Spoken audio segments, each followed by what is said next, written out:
Well, hello, viewers, and welcome to episode 6 of Dan in Paris, one man's attempt to become French in just 1 year.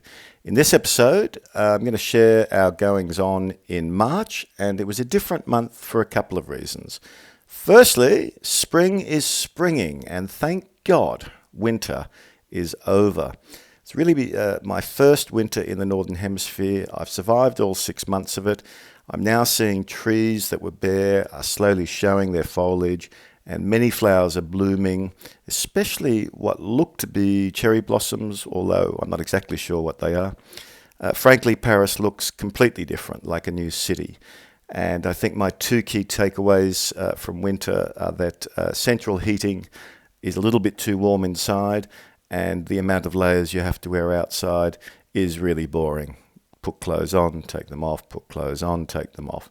Other than that, though, I think I got through my first real winter here better than expected. More importantly, better, I think, than my wife expected. I think she thought she was in for far more grumbling and complaining, but I just really went with it and we got through it just fine. In other news, I have my residence card, and so I can finally leave the country. I can travel, and so we did. And in March, you can see from this footage probably where we went, and you can probably work it out yourself. But if you can't, we went to Istanbul. It was a really lovely week, and I think really importantly, as much as we love France and Paris, it was really wonderful to discover the joy of traveling again. Now, back to Paris, and we continue to try dance classes. We had done a couple of tango lessons, but this month we also tried bachata. Now, trust me, if dance classes seem tricky or intimidating, try doing them in a foreign language where you're receiving all the instructions in a way that you barely comprehend. But somehow we muddled through it and we had fun. I also wanted to share some footage of our local square here, Place de la Contrescarpe. There are markets here every month. Here you can see it's a clothes market or flea market.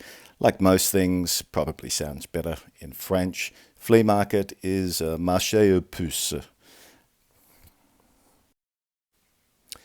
Other things we did, we visited the Orangerie.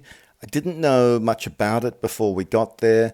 Look, it turns out it's where Monet chose to display a lot of his works, and we were both really surprised. I mean, we've all seen some of his natural landscapes, things like water lilies, or at least I now realize I've seen prints which really don't do justice to them.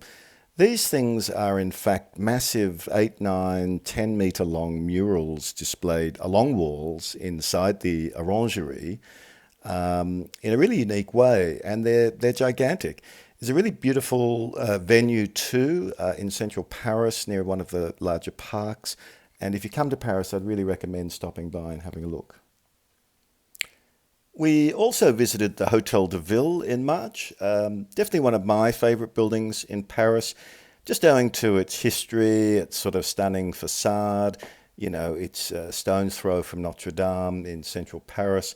It was a very cool photographic exhibition by a famous Brazilian, Sebastian Salgado. I hadn't heard of him prior to going there. He seems to have spent the second half of his life in France, but my recommendation is anytime you get to go to any exhibition or any event at the Hotel de Ville, just go because it's a stunning venue and you'll enjoy it. Oh, before I forget, I also wanted to share a very amusing, very French anecdote. I went to buy my normal daily baguette the other day, but on this particular day it was raining heavily. And I noticed the shop attendant doing something she hadn't done before, sort of double wrapping either end of the baguette. And I smiled and asked her what she was doing, and she quite seriously told me that the bread needs its own parapluie, or translated to English, umbrella, which I thought was very sweet. They really do treat the bread like royalty here. Now, lastly, in March, I didn't go to daily intensive French classes as I had planned. I just realized that these sort of all-day classes are a bit like drinking from a hose. You can only keep so much down. And it's a bit like that, I think, with knowledge. So instead, I deferred till April. That means next week I'll go back to those classes. But in the meantime, my wife determined that I needed some daily drilling on the basics. She put a lot of time and effort into preparing questions or translations for me. I'll share some of those translations on the screen so you can see them. Feel free to have a go at them. I suspect many of you have better French than me and wouldn't struggle. Maybe let me know in the comments or with a message.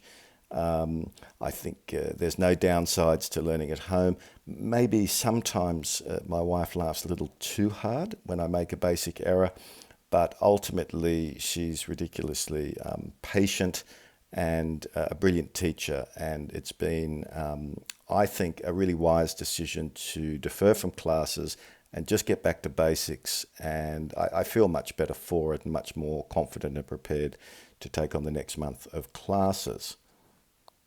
So for March, that's about all. So until next time, thanks for watching. I'm going to leave you with the sound on and just a little gift. In fact, just this afternoon, we travelled to the edge of Paris, the 19th arrondissement, to see a really beautiful orchestral performance with two sopranos. So sit back and enjoy.